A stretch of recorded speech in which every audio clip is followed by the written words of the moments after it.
Jurez-vous de remplir fidèlement vos fonctions en matière de lutte contre le désordre urbain? Je jure.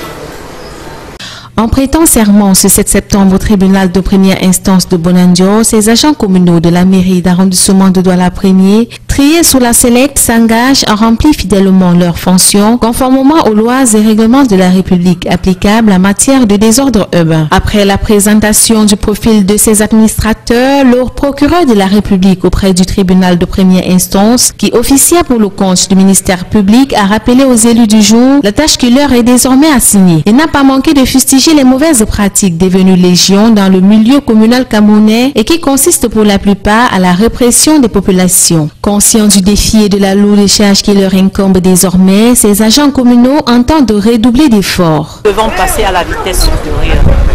C'est-à-dire, on a passé tout notre temps à sensibiliser. Maintenant, sans répression, comme on venait de nous le dire, on va multiplier l'information, la sensibilisation, afin que règne un nouvel ordre dans la ville de Douala et plus particulièrement dans l'arrondissement de Douala. À la suite, n'est-ce pas, des interpellations fortes du ministère public, je pense que nous devons faire très attention. C'est en quelque sorte un terrain glissant et pour s'avancer, il faut avoir des godasses bien solides. Ces nominations cadrent avec la politique de la mairie d'arrondissement de Douala 1er de mettre sur pied une plateforme en charge de la régulation des comportements sociaux et surtout de barrer la route au désordre urbain. Nous sommes en train de passer à une étape décisive ou plus grande dans notre forte détermination à lutter contre le désordre urbain. En relation avec monsieur le préfet du département du Vouri et le délégué du gouvernement, nous suivons les résolutions de la plateforme de lutte contre le désordre urbain. Dans un premier temps, et vous le savez aussi bien que nous, les populations sont au courant depuis pratiquement 2 ans, que nous avons instauré la journée du mercredi propre, où tous les citoyens, toutes les structures, les sociétés de Douala 1er doivent aider la mairie à apporter davantage de propreté, de salubrité dans la ville. Dans le cadre de l'exercice de leurs fonctions, ces exécutifs communaux sont entre autres appelés à coordonner les activités relatives à l'assainissement de l'environnement et envisager toutes les mesures pour éviter aux populations de s'exposer à certaines endémies.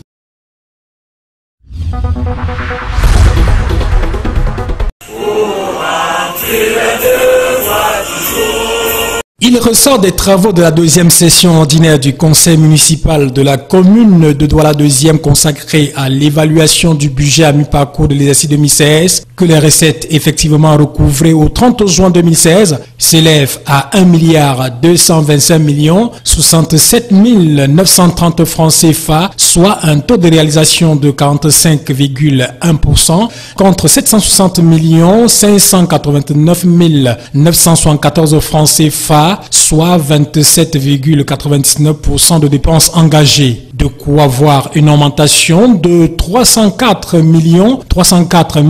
014 francs CFA en valeur absolue et 66,69% en valeur relative à la même période de l'année 2015. Je pense que c'est la sécurisation de nos recettes dans la mesure où les tiers ne manipulent plus les fonds. Les contribuables ont directement payé dans la microfinance avec laquelle nous avons signé un partenariat. Donc ça permet que les recettes soient sécurisées et que les personnes qui manipulaient les recettes à leur profit ne soient plus en mesure de les manipuler. Les projets en cours de réalisation. Nous avons notre service municipal qui connaît déjà un aboutissement. Nous avons des routes à reprofiler qui bientôt vont connaître un bouclage, donc un début avec nos travaux. Nous avons un certain nombre de choses, c'est-à-dire des salles de classe à réhabiliter.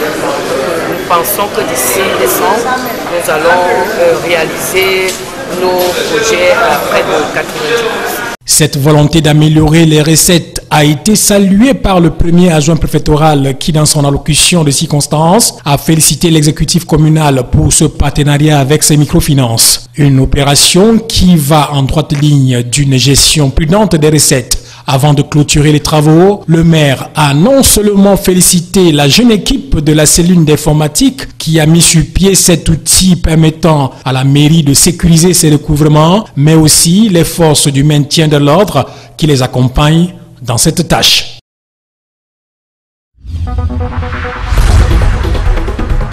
En 2015, le Cameroun aurait subi une perte de 25 milliards de francs CFA causée par les hackers. Pour l'agence américaine de cybersécurité ATR, l'urgence se fait de lever des remparts contre cette forme de délinquance. C'est pour cette cause que ce consortium d'entreprises américaines a tenu ce 8 septembre 2016 à Douala une cyberconférence présidée par Dieudonné Samuel Ivara-Dibois, gouverneur de la région du littoral. Dans le classement de l'Union internationale de cybersécurisation, le Cameroun occupe la 5e et la 15e place, respectivement en Afrique et dans le monde des pays exposés à la cybercriminalité. Dans la lutte contre ce fléau sur le territoire national, l'ATR définit son rôle. Le rôle de l'ATR se définit en deux termes bien précis. Tester les systèmes d'information camerounais, particulier les systèmes gouvernementaux, parce qu'on est en train d'évoluer vers une économie numérique. Et lorsqu'on évolue vers une économie numérique, ça voudrait dire qu'on digitalise notre information et qu'on la mette dans l'espace. Donc il faudrait que cet espace soit sécurisé. Donc tester l'espace de cyberspace camerounais pour pouvoir le rendre beaucoup plus performant et installer un système de veille sécuritaire. Et ce système de veille sécuritaire voudrait tout simplement dire installer un système qui nous dit chaque fois que quelqu'un y entre et il sort. Comme ça, le gouvernement camerounais pourra prendre des mesures qui s'imposent, sachant qui entre et qui sort de son système d'information et qu'est-ce qu'il en fait. Le gouverneur a évoqué le cas particulier de Douala, une plateforme des affaires propice à la cybercriminalité. À titre d'illustration, précisait Fabrice Camdem en exposant, la douane aurait connu en 2014 une perte de 994 millions de francs CFA de la cybercriminalité. Sur un paysage plus large et avec un taux de 18% de pénétration d'Internet au Cameroun, tout utilisateur de l'outil numérique en tant qu'individu ou entreprise devrait s'interroger sur la vulnérabilité de la confidentialité, de l'intégrité et de la disponibilité de ces données. Au grand mot de grand remède, la cybercriminalité s'opérant dans l'espace, l'ATR, outre les tests de pénétration, recourt à la veille sécuritaire, aux encryptions des données et de la voix, à l'audit, à la sécurité physique.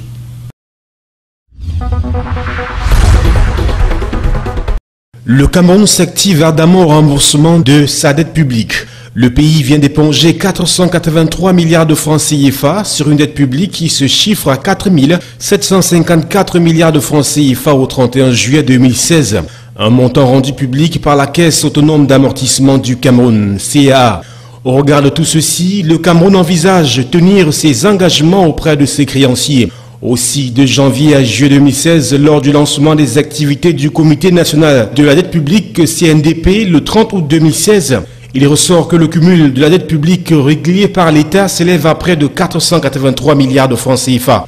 Il convient de relever de manière précise et détaillée que 157 milliards de francs CFA ont été payés au titre de la dette publique extérieure, soit 32,5% du service cumulé. Pour la dette intérieure, ce sont 327 milliards de francs CFA qui ont été remboursés par l'État du Cameroun. À cela s'ajoute le remboursement du crédit relais d'environ 150 milliards de francs CFA destiné au refinancement de la Société nationale de raffinage du Cameroun Sonara, soit 77,5% du service de la dette cumulée.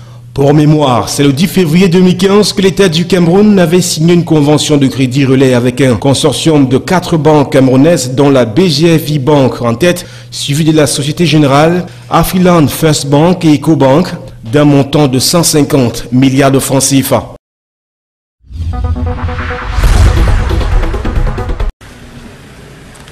Les lycées bilingues de Mendakwe et de Dostown ont effectivement redémarré avec les cours au premier jour de la rentrée scolaire 2016-2017. Adolphe Léli-Lafrique, gouverneur du Nord-Ouest, a parcouru les lycées pour échanger avec les élèves et le corps enseignant. Comme vous constatez, les enfants sont là dans un environnement bien calme. Et puis la première leçon du jour, selon le premier module, qui est la vie quotidienne, c'est-à-dire la vie de tous les jours. Par ailleurs, les inscriptions ne sont pas finies et les parents se bousculent encore devant les bureaux pour faire inscrire leur progéniture. J'étais déjà là la semaine dernière pour inscrire l'enfant, malheureusement. Le staff était encore en organisation et ils nous ont demandé de passer plutôt cette semaine. Alors je suis là pour inscrire l'enfant qui va en 5e bilingue. Pour Adolphe Léli l'Afrique, le contrat pédagogique passé entre élèves et enseignants ce premier jour de classe doit améliorer les performances scolaires du Nord-Ouest. Nous pouvons nous dire satisfaits de ce que nous avons observé. Un peu plus de 75% des élèves sont rentrés. Le personnel enseignant est là aussi bien dans le secteur privé public.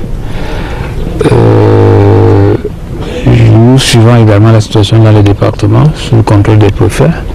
Au cours des échanges, le gouverneur a également promis des récompenses aux élèves méritants à la fin de l'année scolaire.